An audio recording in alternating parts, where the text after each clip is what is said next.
we? What happened?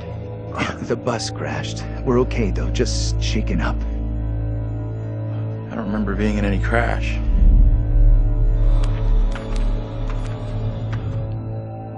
Well, here we are on set of Little Hope, part of the Dark Pictures anthology. Tell me about the characters you play in the game. Yeah, very exciting. I play Andrew, who is a student on this trip to the town of Little Hope. You know this place? No. I mean, I don't think so. I also play Anthony and I play Abraham, all existing at different time periods in different places. Is it tough to balance it all and to kind of jump back between these characters as you go through it? A little bit. I've had a lot of help along the way, and we've been able to, for the most part, separate the three different guys. We have an amazing accent coach on set at all times, so she keeps me in check and puts me on the right part of the map when I stray too far. Only the devil could create a demon who so resembles me. We do look alike, which I agree is pretty damn weird. How tough is it for you to separate that and balance it all? Yeah, it's interesting. Andrew, being the character that I embody for most of the time, was a little bit easier for me. I related to him naturally. He's this socially awkward, repressed student, and I certainly as a student was pretty socially awkward and repressed, so I could relate to him a great deal. You seem uncomfortable around kids your own age. This trip is actually my first time away from home. Oh, you picked a real beauty. Yeah, well, if I ever make it back, I'll sure have something to talk about. The other character, Anthony, is slightly more immature, comes from a big family. I can also relate to that. And dealing with the family dynamic and playing that sibling friction was also something that I think a lot of people can relate to. And that was fun, another sort of element of the challenge which I really enjoyed. And then there's Abraham, is the third character that I'm responsible for. We have to stop this. The only madness is right here in this court. And the nice thing that exists in all three of them is this motivation to do good, to do right. And I think all three characters I really had admiration for. They seem to be like morally adept, and it's important to respect, I think, the characters that you play, or at least identify something within them that you respect. And I respected all three of the guys that I played. I know what must be done here. And they're all so very different, and even the level of the accents change between them. Is that something that's challenging to navigate? Yeah, that's been really fun for me. It's been, when playing Andrew, I've been doing a relatively neutral American accent, but we've sort of based most of the action in New England, so it does lean towards the East Coast, and it doesn't take on too strong of a characterization in either direction. The vocal work for Anthony is similar to that, but because Anthony lives within the 1970s, there's been a little bit of tweaking to the accent in order to accommodate the times. And then Abraham's an entirely different accent. It's been a bit of guesswork as far as constructing that accent, because there's no recordings of what people sounded like at that time. But I suppose the closest thing to it, we imagine, is a kind of Northern English accent. And my dad's from Yorkshire, so I've basically been ripping off what my dad sounded like when he was younger. She talked in this really weird accent. Was that even American? And also with the process itself is a huge, like a learning curve, like you say, with the performance capture. What's the process been like for you? Have you been able to adapt? Do you feel at home now wearing the helmet? And yeah, it's funny. I mean, it presents a whole host of challenges. It can get a little uncomfortable. Okay. After a while, it can get a little uncomfortable. You never forget the first time you go for a wee wearing that headset, thinking, am I on some sort of screen somewhere in the studio right now? Can people see me weeing? But you soon get used to the headset and the pack that you're wearing. And I think the best thing you can do is try and remove that from the equation entirely and just make it about looking at the person opposite you.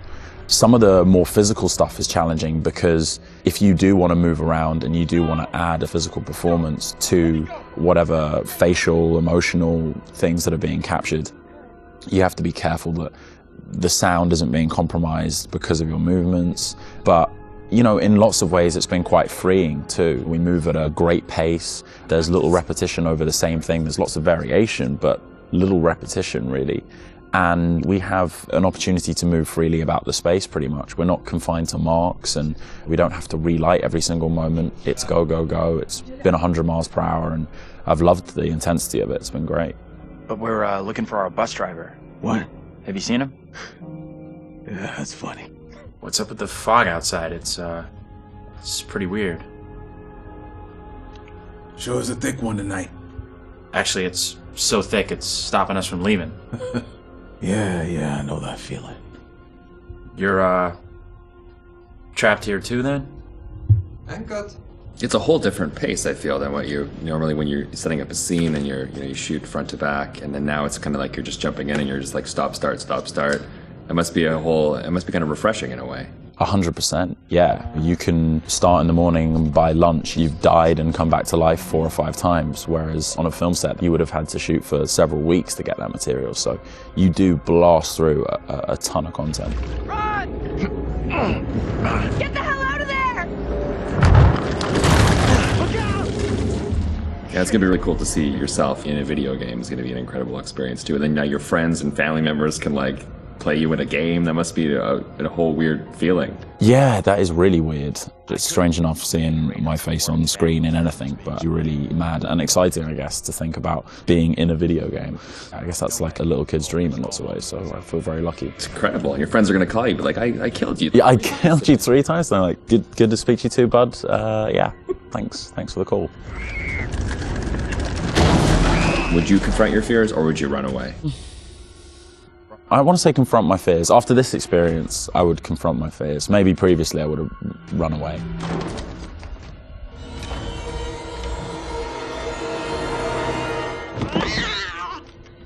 What kind of place is this?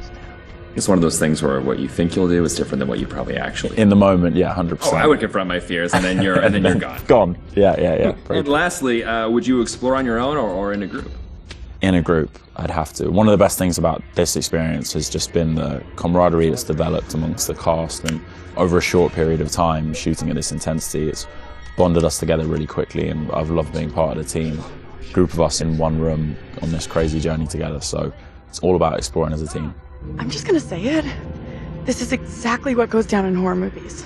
Well, plus than anything in the horror genre, we know what happens when you go off on your own, right? 100%. Don't do it. They still do it. And they still do it. Let's go check out that room over there. No, don't go check out that room. Nope. Don't go check out. Or bring someone with you. Oh, yeah, exactly. Yeah. There you go.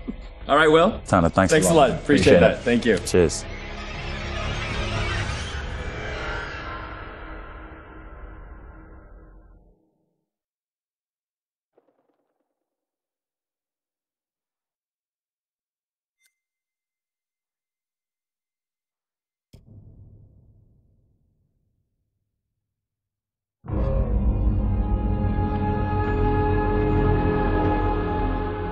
I just saw someone in the woods.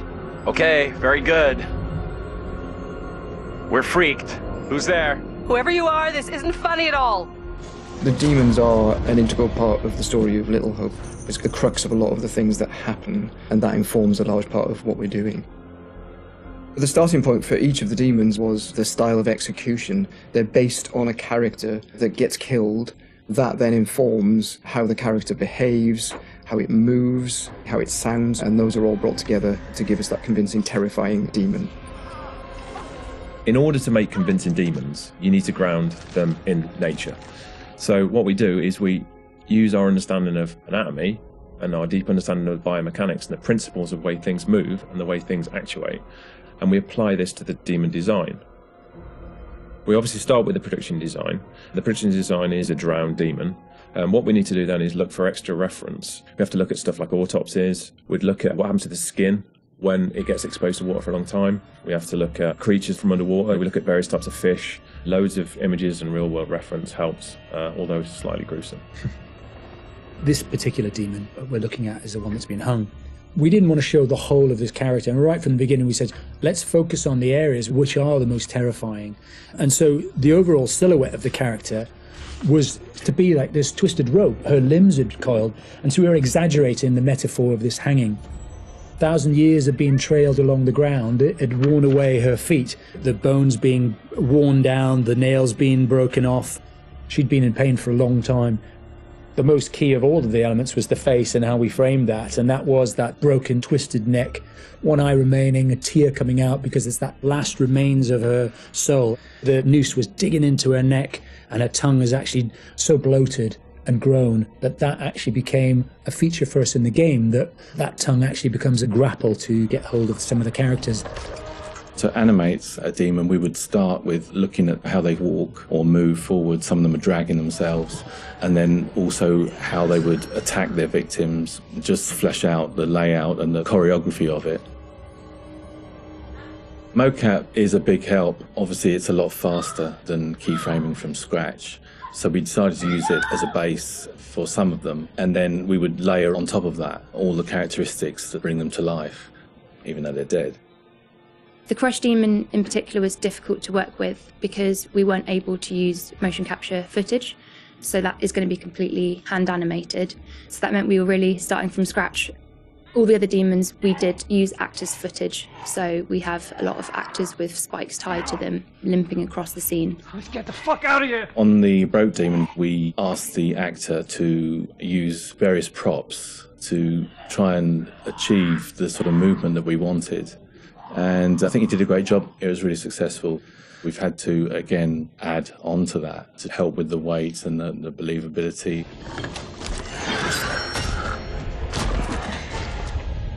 We take our initial cues for the sound of the demons from the visuals, and they look fantastic. But then we have to take the sound of the demons beyond the visuals to give them a really strong otherworldly presence. We need each of the demons to be individually recognizable whilst maintaining that uncomfortable unfamiliarity for the player. What is that thing? So at distance you might hear the chains clanking or the vocal screams. But when you get close up to the demons, you hear lots of detail, the cracking of skin, the creak of the chains, the breaths or the sound of the icky vomit. We really want the player to feel the breath through the sound of the demon on their face. Angela, no! When we're thinking about the camera work for the demons, one thing that was really at the forefront of my mind was trying not to show too much, trying not to lose all restraint, and I think that's a really easy trap to fall into with CG in general, and especially with games that you've got all these monsters that you've built and you've spent a lot of time working on, and it's really easy just to go straight to putting everything on screen. But thinking back to some classic horrors, classic monster movies, a lot of times there the directors had to use a lot of restraint and just show little bits and pieces because they didn't have that kind of budget or that kind of effect to really make it convincing. And there's something about that I really like, that I wanted to bring back to Little Hope. So when I was directing the camera team, I asked them to show little bits, little glimpses, a clawed hand here, a shadow on the wall there, the chains rattling, whatever the key characteristics were of that demon. The interesting thing with that is that I think sometimes your imagination as a viewer fills in the blanks in a far more terrifying way than we really could. So we tried to build up that suspense, working up to this big reveal where you finally see full on in the light this thing that's been hunting you down in all its gross, horrific glory. With the demon scenes, lighting definitely had a key part to play as well.